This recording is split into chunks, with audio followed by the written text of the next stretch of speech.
السلام علیکم ورحمۃ اللہ وبرکاتہ friends, welcome to my YouTube channel. مجھے امید ہے کہ آپ سب خیر و عافیت سے ہوں گے۔ اللہ پاک آپ سب کو ہمیشہ خوش و خرم رکھے۔ ویڈیو شروع کرنے سے پہلے ایک ریکویسٹ ہے کہ ویڈیو آپ کو اگر کہیں سے بھی اچھے لگے تو ویڈیو کو لائک اور کمنٹ ضرور کریں۔ شروع کرتے ہیں آج کی ویڈیو۔ قریش نے رسول اللہ صلی اللہ علیہ وسلم اور بنو ہاشم کے ساتھ کیا برتاؤ کیا؟ جواب: قریش نے رسول اللہ صلی اللہ علیہ وسلم اور بنو ہاشم کے ساتھ بائیکاٹ کا اعلان کیا۔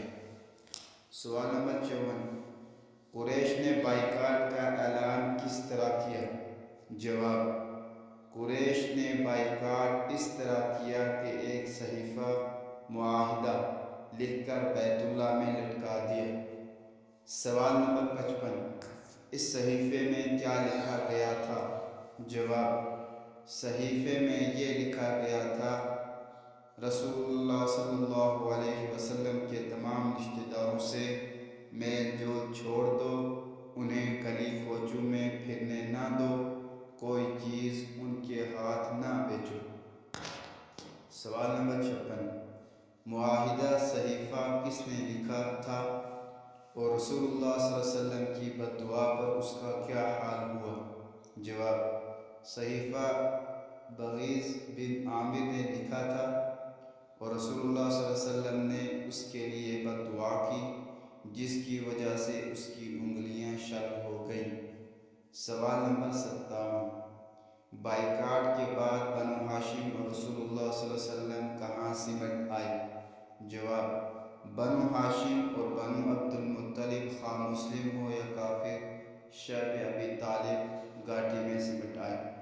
سوال نمبر 58، بنو ہاشم بائیکاٹ کے دوران اپنی بھوک کس طرح مٹاتے تھے؟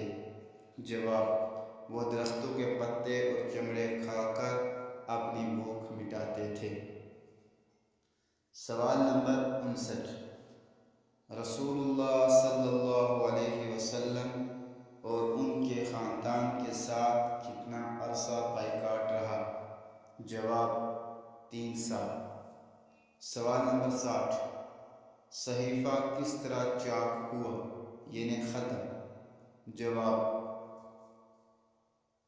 اللہ تعالیٰ نے 5 اشرف قریش کے دلوں میں بات ڈالی کہ وہ صحیفہ چاک کر کے بائیکاٹ ختم کر دیں، اور دوسری طرف دیمک نے اللہ سبحانہ کے نام کے علاوہ جو کچھ لکھا تھا سب چاٹ لیا۔ ویڈیو کو لائک اور شیئر ضرور کریں۔ جو ساتھی چینل پہ نیا ہیں وہ چینل کو سبسکرائب ضرور کریں، اور اپنا بہت سارا خیال رکھیے گا۔ ملتے ہیں نیکسٹ ویڈیو میں، تب تک کے لیے